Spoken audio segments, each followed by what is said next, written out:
Les estamos presentando Aquí se habla libertad con Pedro Urruchurtu por rcr.tv, la radio que se ve.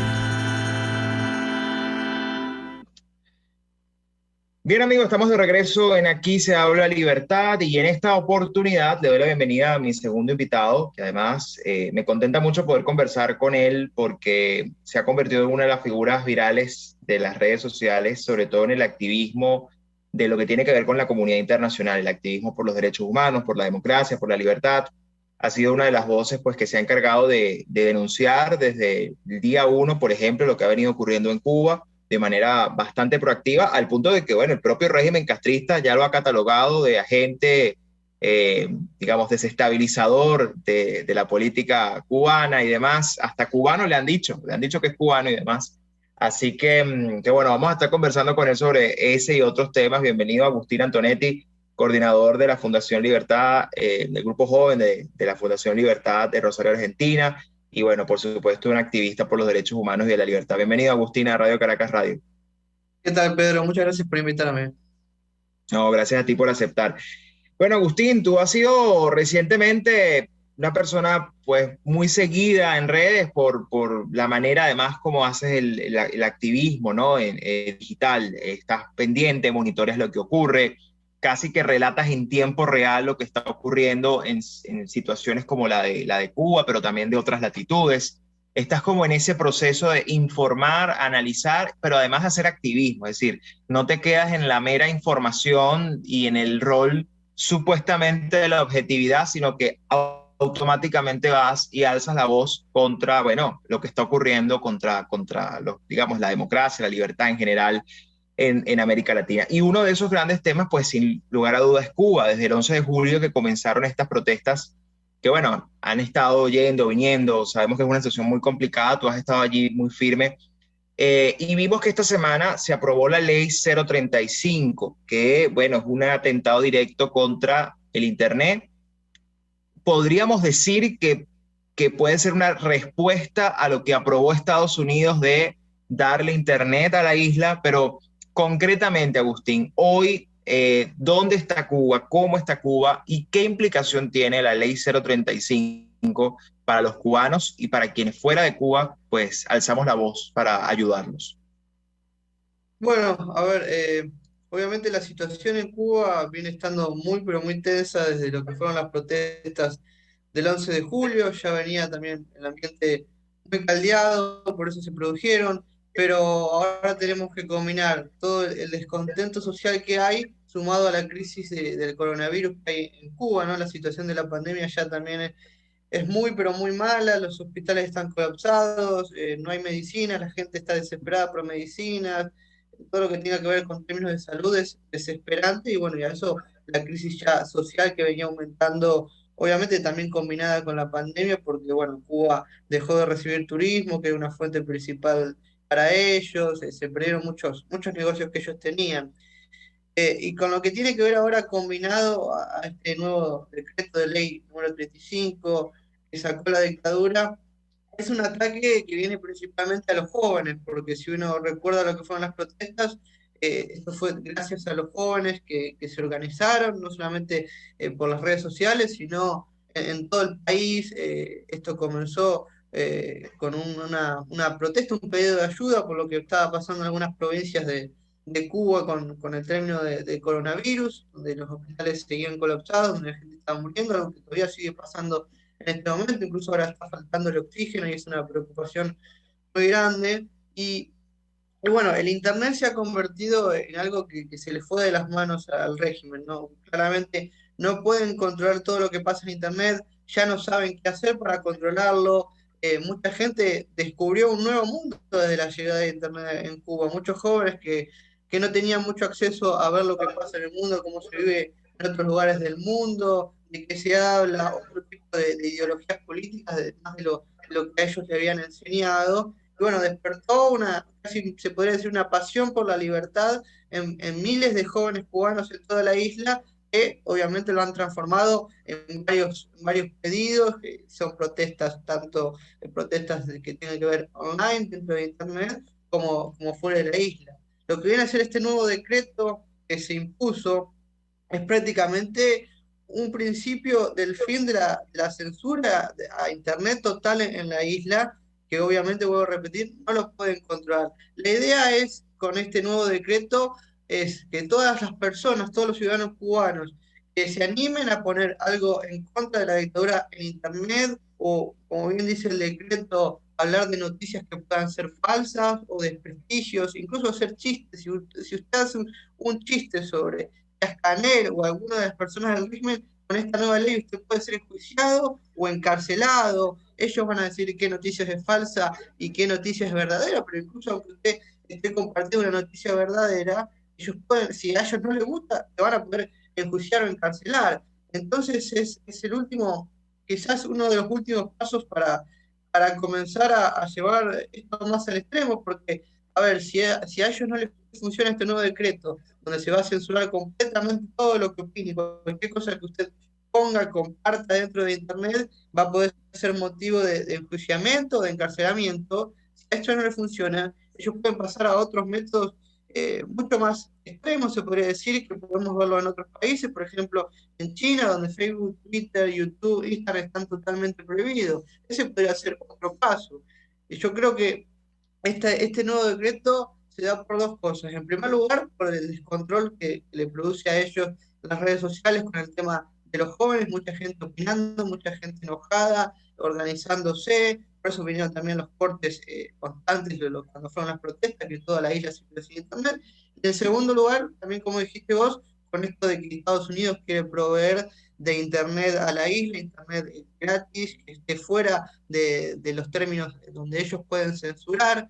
Eso también se le ha convertido en un gran problema, porque bueno, quedaban totalmente fuera de tener la posibilidad de bloquear a los ciudadanos, y esto le va a permitir tener la internet en total libertad, sin hacer uso de VPNs, y bueno, iba a ser un gran problema, pero ahora con este nuevo decreto, por más que se le brinde internet gratis a la isla, cualquier cosa que usted postee va a ser motivo para ser encarcelado o enjuiciado.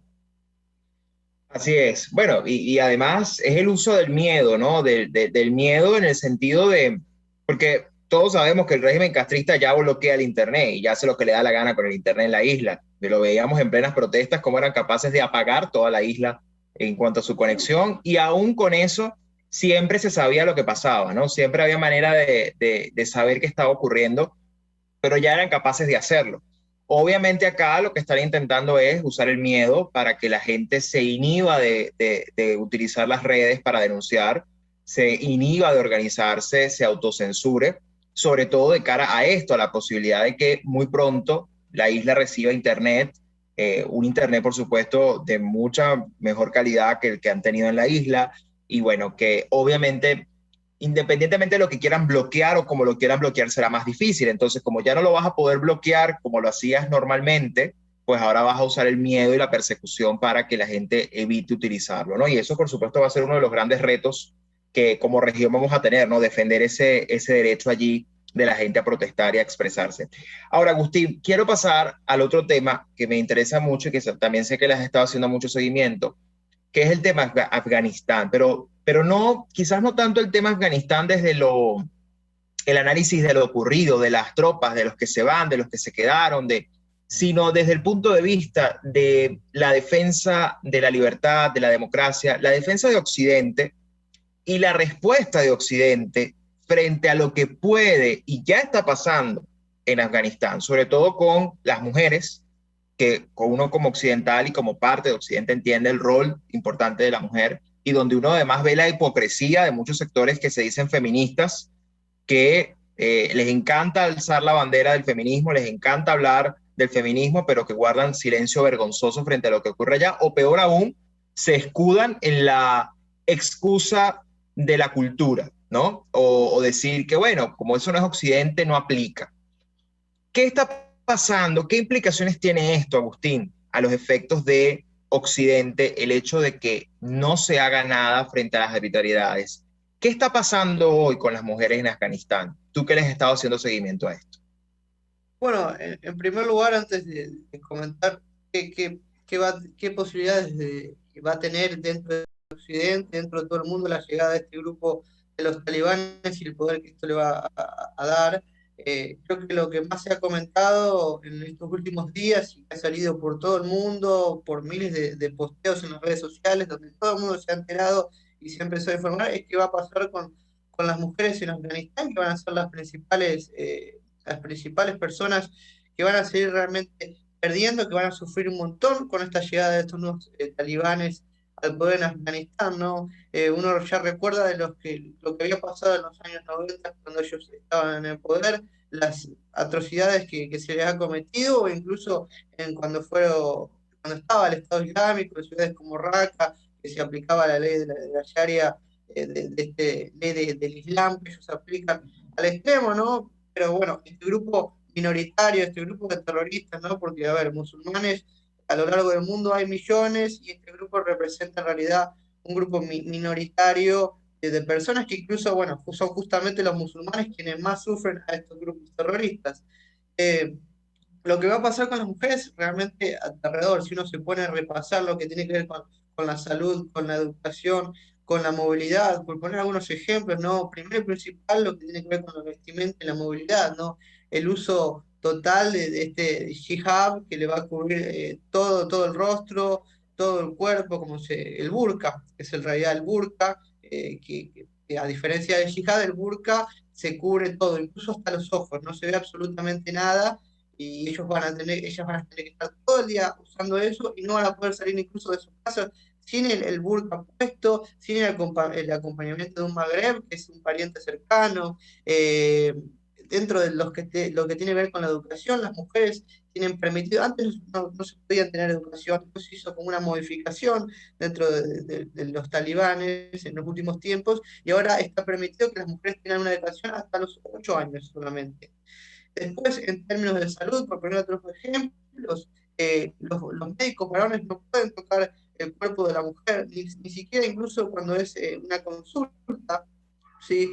Por lo cual esto llevó también que se hayan creado muchas clínicas clandestinas, obviamente de muy malas condiciones, donde miles de mujeres terminaban muriendo por miedo a ser atendidas. Lo mismo pasaba en la educación, se creaban clínicas clandestinas, ¿no? Pero un montón de posiciones, como por ejemplo no permitir a las mujeres que hablen en voz alta, porque no pueden ser escuchados por los hombres, porque ellos dicen que los seduce, incluso que andar con tacos, escuchar música, hacer deportes, acceder a baños públicos, todo este tipo de locuras que hemos visto, de todas estas provisiones inaceptables, prácticamente inhumanas, que van a tener que sufrir las mujeres, ¿no? Y la peor parte también viene lo que tiene que ver con los castigos, ¿no? Que es otra cosa muy importante.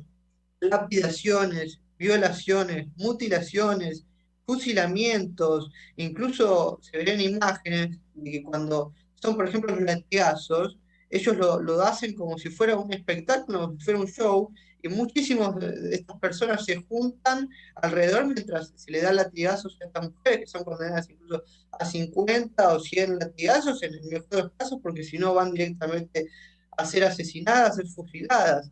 Es realmente aterrador, yo creo que a ver, hemos visto las imágenes, la desesperación de estas personas, ¿no? Lo que era en el aeropuerto en Kabul, gente subiéndose a un avión en movimiento, agarrándose, se ven las imágenes de cómo esta gente cae del avión, es un poco lo que demuestra el tipo de desesperación que tienen todas estas personas ante la llegada de los talibanes. Lo mismo va a pasar con muchas personas que colaboraron con los distintos ejércitos internacionales, los traductores, los que colaboraban ya en otras partes de inteligencia.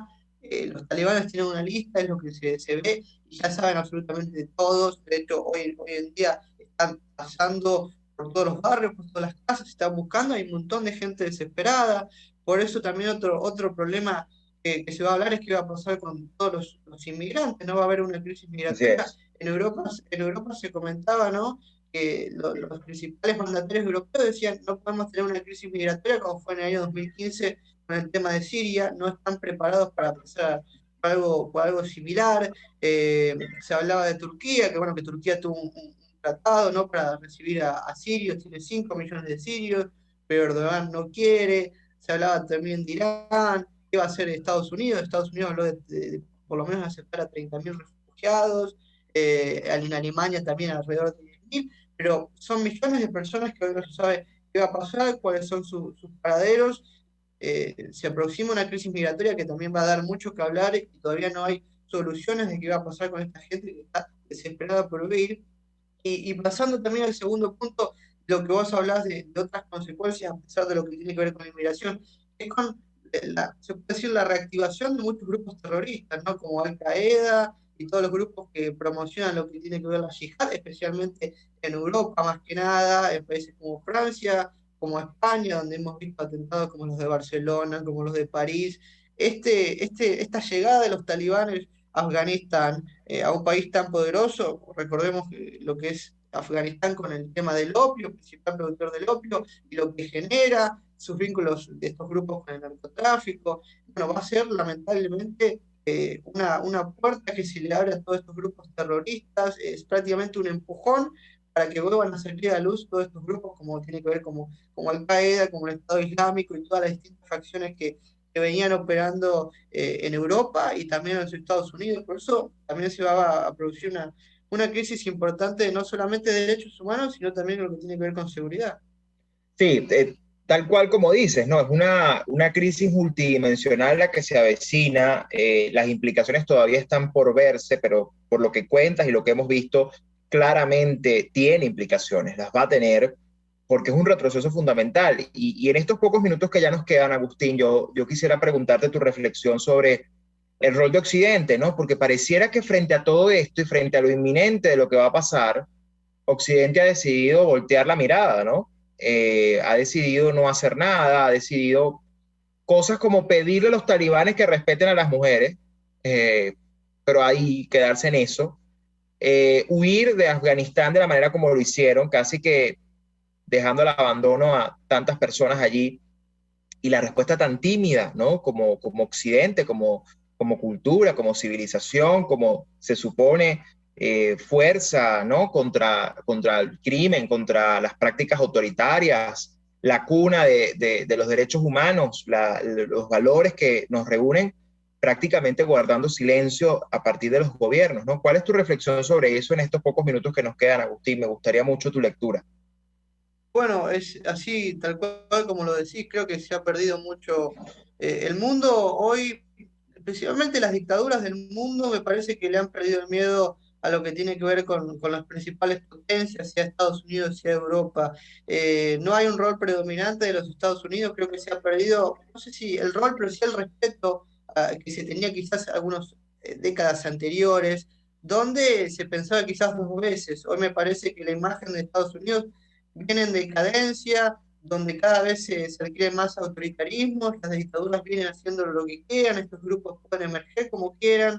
Se ha perdido el rol quizás que muchos valoramos de por lo menos de Estados Unidos como un país que se avala por proteger la democracia en las diferentes regiones del mundo, así que hay muchos temas debatibles con lo que tiene que ver con el intervencionismo, ¿sí? Pero uno tiene que pensar cuál va a ser el rol de China, que ahora va a apoyar a los talibanes, cuál va a ser el rol de Rusia, y hoy el mundo se decide entre Estados Unidos o China y Rusia, ¿no? Que realmente la opción es Estados Unidos, que es un país democrático, contra China, que todos sabemos lo que pasa con China, pasa con Rusia, son dictaduras brutales que violan gravemente a los derechos humanos, y que hoy el mundo se camina hacia China, ¿sí? Y realmente quizás no se debate tanto con seriedad, sí, por lo menos dentro del mundo académico y todo lo que tiene que ver con las relaciones internacionales, ¿no? Pero quizás muchos ciudadanos que a través de la sociedad civil podemos dar una presión, darnos cuenta de hasta dónde está yendo el mundo, ¿no? Y quizás pueda ser demasiado tarde cuando este papel de las dictaduras toma un rol tan predominante que después no podamos recurrir a ningún lado. No va a haber quien nos defienda, estas personas, estos grupos ya emergen como quieran, lo vemos en América Latina, donde las dictaduras ya hacen lo que quieren, porque saben que no hay respuesta, saben que la respuesta es muy tibia, o termina siendo, como muchas veces se ve, quizás un comunicado, o algunas sanciones que no terminan siendo contundentes. Lo mismo pasa en Asia, lo mismo pasa en estos países de Medio Oriente, ¿no? Especialmente. yo creo que hay que empezar a debatir qué rol va a tener los Estados Unidos, ¿no? Que me parece que va a ser muy importante en un mundo donde vemos cada año que cada vez avanzan más los autoritarismos, cada vez se van perdiendo más libertades, cada vez queda más devalorizada la palabra libertad, y generalmente esto es lo que pasa, ¿no? Y para cerrar, uno termina valorando el verdadero rol de la libertad, el verdadero papel de la libertad, la importancia de la libertad cuando la termina perdiendo, y ya creo que ahí es demasiado tarde para darse cuenta. Así es. Bueno, Agustín, gracias por estos minutos. Muy interesante conocer tu punto de vista, tu análisis y, por supuesto, esta reflexión final que a todos nos tiene que sacudir, ¿no? El rol de Occidente y cómo no podemos permitir que el mal triunfe, ¿no? Que el mal avance, pero para eso hay que detenerlo, y hay que detenerlo con la voluntad. Ese es el primer paso, que haya voluntad para hacerlo y no volteando la mirada, que al final, bueno, la inacción solo trae como consecuencia que el mal siga ganando. Así que te agradezco muchísimo estos minutos.